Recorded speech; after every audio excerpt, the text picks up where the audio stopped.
Apa yang kami buat bakar-bakar jantung,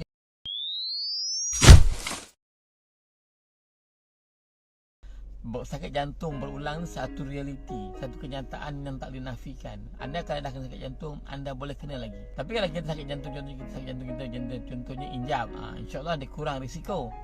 Ataupun sakit jantung melubang, you dah tutup, insyaAllah dia tak akan berisiko sangat. Tapi kalau cerita tentang masalah lemah jantung atau masalah coronary jantung, kalau kita dah buat rawatan, insya-Allah dia akan jadi balik. Bukanlah kita mengharap, tetapi itulah kenyataan yang berlaku. Sebab kita melihat kepada, saintis ini melihat kepada data, kepada angka 20% pesakit akan dapat serangan jantung kali kedua dalam masa 5 tahun. Maksudnya daripada setiap 5 orang, seorang akan kena lagi sekali. Apa keadaan rawatan yang ada waktu ini sekiranya anda ada masalah sakit jantung yang berulang? Contohnya masalah injap jantung yang bermasalah balik. Memang kalau you dah bubuh injap jantung, you dah tukar kali pertama, ada risiko untuk dia berulang balik.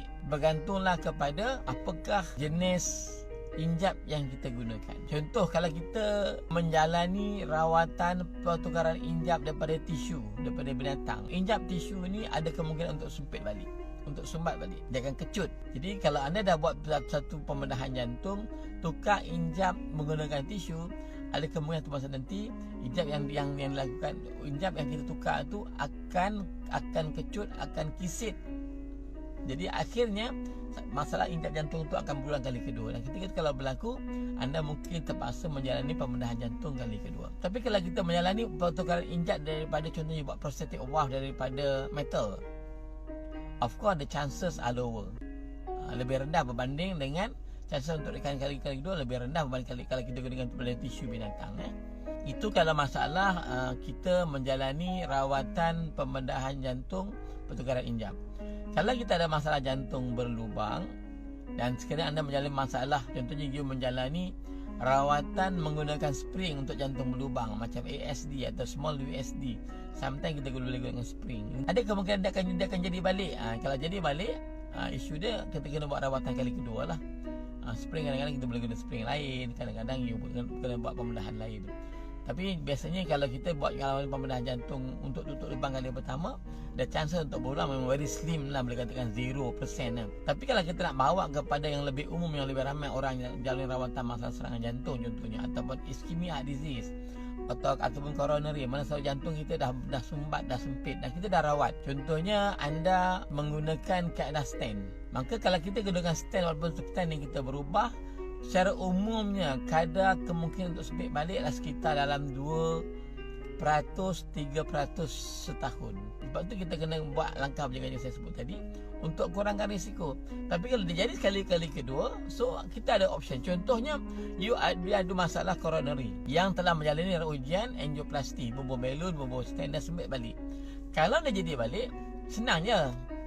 Apa yang kami buat bakar-bakar jantung, kita akan buat angiogram kali kedua dan kita akan tengok di mana sempit itu berlaku. Kadang-kadang sempit itu berlaku di tempat di mana kita lakukan rawatan balun dan stent kali pertama. Ada kalanya pula dia berlaku di tempat yang lain, tempat baru yang tak pernah kita buat stent. Jadi sebab tu kita pentingkan nak buat angiogram. Kalau anda dah kena sempit kali pertama, anda kena kali kedua, kita akan buat angiogram lebih awal, lebih pantas, sebab kita nak tengok adakah sempit tu berlaku di tempat yang sama yang kita letakkan balun dan spring kali pertama, atau berlaku tempat baru. Kadang kalau jadi kali kedua, memang confirm ada. Apa yang kita buat, kita ada 3 pilihan. Pertama, mungkin sakit tu tak teruk, sempit tak banyak, maka kita rawat dengan makan ubat je lah.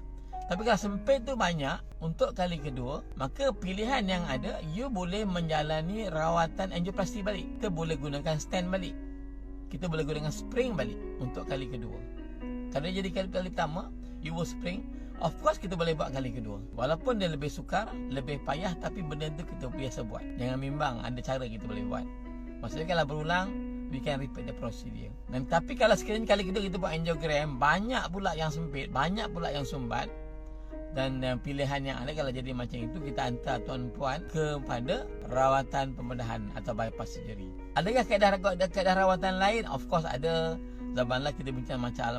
Contoh kalau katalah sempit terlalu banyak, jantung anda dah lemah, option yang ada senang je tuan-puan, kita tukar jantung. Transplant, ambil jantung yang sihat, bubuh dalam jantung dalam badan kita. Sekiranya anda sakit jantung anda terlalu serius kali pertama, berjaya, lepas tu jadi kali kedua, buat punya kali ketiga, dan sampai akhir jantung itu lemah, maka option yang ada buat pembedahan, pertukaran jantung.